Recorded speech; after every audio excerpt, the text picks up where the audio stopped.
Hello friends, Holmes কিচেনে আপনাদের স্বাগত। আজ আবারও চলে এসেছি একটা দারুণ রেসিপি নিয়ে আপনাদের কাছে। আজকের ভিডিওয়ে আমি আপনাদের বানিয়ে দেখাবো একেবারে দোকানের মতো ভীষণ টেস্টি মিষ্টি দই। দই সকলের প্রিয়, বাড়ির ছোট থেকে বড় সবাই দই ভীষণ পছন্দ করেন। আর এই গরমের সময় দই হলে তো আর কোনো কথাই নেই। তাই এই দই একেবারে সহজ পদ্ধতিতে আজকে আপনাদের বানিয়ে দেখাবো।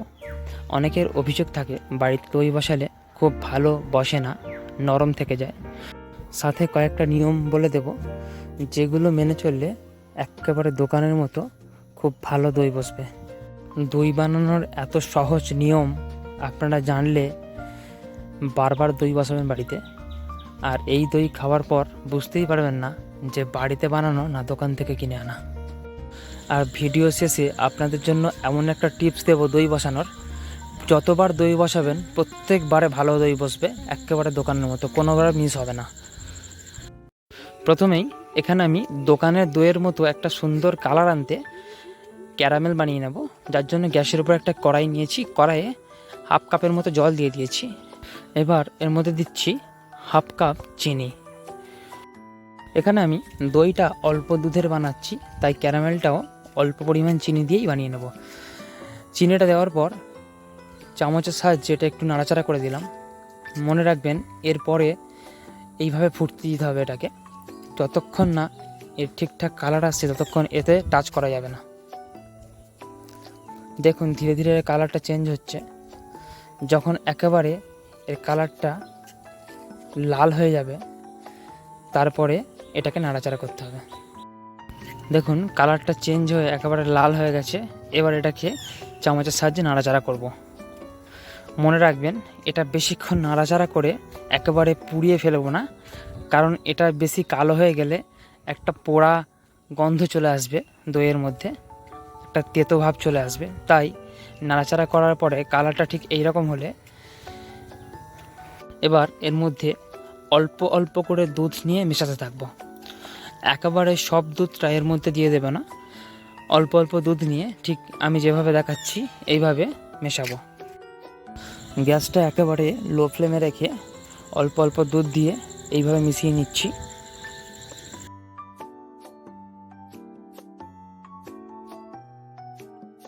ভালোভাবে ক্যারামেলের সঙ্গে দুধটা মিশিয়ে রেডি করে নিয়েছি। এবার গ্যাসটা হাই মিডিয়াম ফ্লেমে দিয়ে আমি বাকি যে দুধটা ছিল, যে দুধে দই করব, সেই দুধটা এর মধ্যে দিয়ে দিলাম। এবার দুধটা ভালোভাবে ফোটাতে হবে। মনে রাখতে হবে দুধটা ফোটানোর সময় নিয়মিত এইভাবে নেড়ে যেতে হবে। দেখুন দুধটা খুব ভালোভাবে ফুটতে শুরু করেছে। এবার এর মধ্যে আমি 3 থেকে 4 টুকরো এলাচ ফাটিয়ে রেখেছিলাম, এলাচটা এর মধ্যে দিয়ে দুধটাকে আবারও একই প্রসেসে ফোটাতে থাকব। আমি এখানে দই তৈরির জন্য লিকুইড দুধ ইউজ করেছি, আপনারা পাউডার দুধও ইউজ করতে পারেন। দুধটাকে এইভাবে অনেকক্ষণ ফুটিয়ে নিয়েছি। দেখুন দুধটা বেশ অনেকটা কমে গেছে। এবার এর মধ্যে আমি দিচ্ছি 1 কাপ চিনি। মনে রাখতে হবে দই তৈরির ক্ষেত্রে চিনিটা খুব বেশি মাত্রায় দিলেও চলবে না, আর চিনিটা কম হলেও খেতে ভালো লাগবে না। এখানে আমি 700 ml লিকুইড দুধ ইউজ করেছি। 700 ml দুধে 1 কাপ চিনি দিলাম। আর প্রথমে অল্প একটু চিনি দিয়ে আমি ক্যারামেল বানিয়েছিলাম। দই তৈরির জন্য মোট এই পরিমাণই চিনি আমি এখানে ইউজ করলাম। এবার এটাকে খুব ভালোভাবে নাড়াচাড়া করে চিনিটা এর সাথে ভালোভাবে মিক্স করে নিতে হবে। অপরদিকে দই বসানোর জন্য আরও একটু দইয়ের প্রয়োজন, যেটা আমি দোকান থেকে কিনে এনেছি। এটা টক দই, আপনারা মিষ্টি দইও ইউজ করতে পারেন। যেহেতু এটা টক দই, এটাকে আমি ছাঁকুনির ওপরে দিয়ে একটা পাত্রে এইভাবে রেখে দিয়েছিলাম 1 ঘন্টার জন্য। দেখুন এর থেকে অনেকটা জল বেরিয়েছে। এই জলটা যাতে এর থেকে বেরিয়ে যায় সেই জন্য ছাঁকুনির সাহায্যে আমি এইভাবে রেখেছিলাম। এইটাকে বের করে নেওয়া আবশ্যক, এই জলটা থাকলে দইটা ভালো নাও বসতে পারে। এবার দইটা একটা প্লেটের মধ্যে নিয়ে নিচ্ছি। এবার দইটাকে চামচের সাহায্যে ভালোভাবে ফেটিয়ে নিতে হবে, তাই এটাকে প্লেট থেকে একটা বাটিতে নিয়ে আমি ভালোভাবে এটা ফেটিয়ে নেব। দইটাকে ঠিক এইভাবে চামচের সাহায্যে ফেটিয়ে নিতে হবে, যাতে এর মধ্যে কোনো দানা ভাব না থেকে যায়। টক দইটা খুব ভালো করে ফেটিয়ে নেওয়া হয়ে গেছে।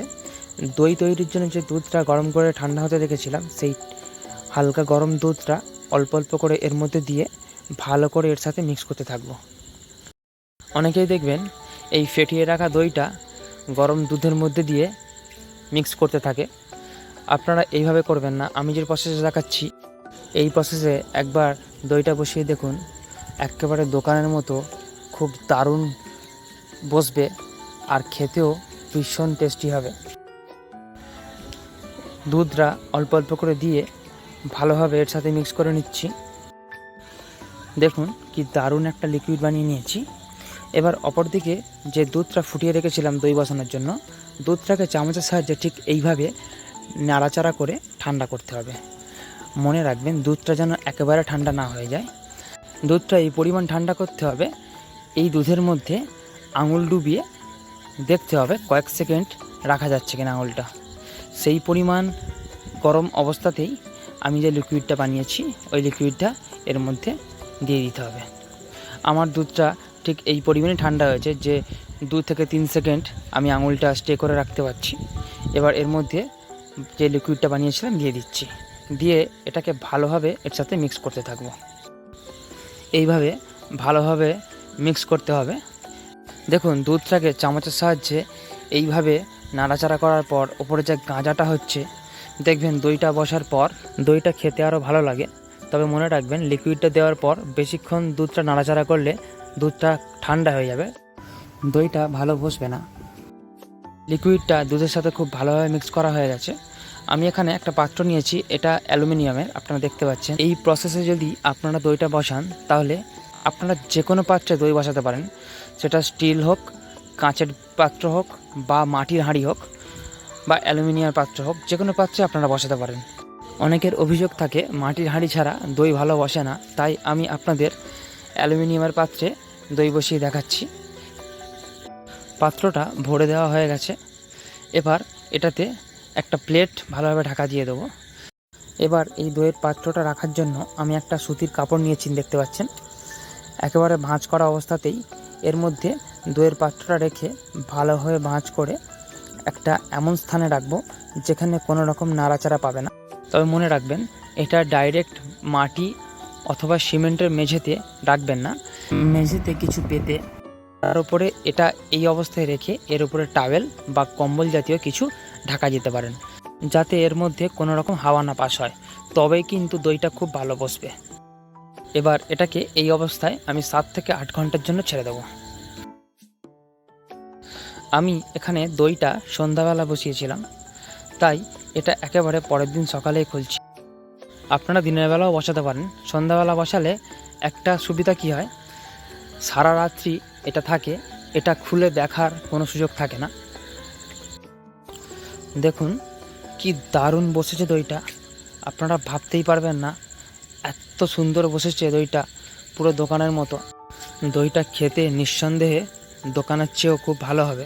এবার দইটা আপনাদের কেটে দেখাচ্ছি, দেখুন কি দারুণ বসেছে দইটা, একেবারে দোকানের মতো। আর ওপরে যে গাঁজাগুলো হয়েছিল দেখছেন, খুব স্পষ্টভাবে ফুটে উঠেছে। এগুলো মুখের মধ্যে পড়লে খেতে ভীষণ ভালো লাগে। দেখুন এই দই দেখলে বুঝতেই পারবেন না কেউ যে দোকান থেকে কেনা না বাড়িতে বসানো। এত সহজে আপনাদের দেখালাম এই দইয়ের রেসিপিটা। আপনারা দোকান থেকে দই না কিনে বারবার বাড়িতে বসাতে চাইবেন। ভিডিওর প্রথমে বলেছিলাম আপনাদের জন্য একটা টিপস থাকবে, যেটা মেনে চললে আপনারা যতবার দই বসাবেন ততবারই দই বসবে, একেবারে গ্যারান্টি। 7 থেকে 8 ঘন্টা পর যদি আপনারা দেখেন দইটা ভালোভাবে বসেনি, সঙ্গে সঙ্গে ঠিক একই প্রসেসে ঢাকা দিয়ে আপনারা আরও 3 থেকে 4 ঘন্টা রেখে দেবেন, দইটা ভালোভাবে বসে যাবে। আশা করি ভিডিওটা ভালো লেগেছে। তো এই ছিল আজকের ভিডিও ভালো লাগলে ভিডিওটা লাইক করুন, কমেন্ট করুন, শেয়ার করুন। আর আরও ভালো ভালো রেসিপি পেতে চ্যানেলটা সাবস্ক্রাইব করে রাখুন, পাশে থাকা বেল আইকনটা প্রেস করে রাখুন, যাতে পরবর্তী ভিডিও আসলেই আপনার কাছে প্রথম নোটিফিকেশানটা চলে যায়। আর রেসিপিটা বানানোর পর কেমন হলো কমেন্টে জানাতে ভুলবেন না।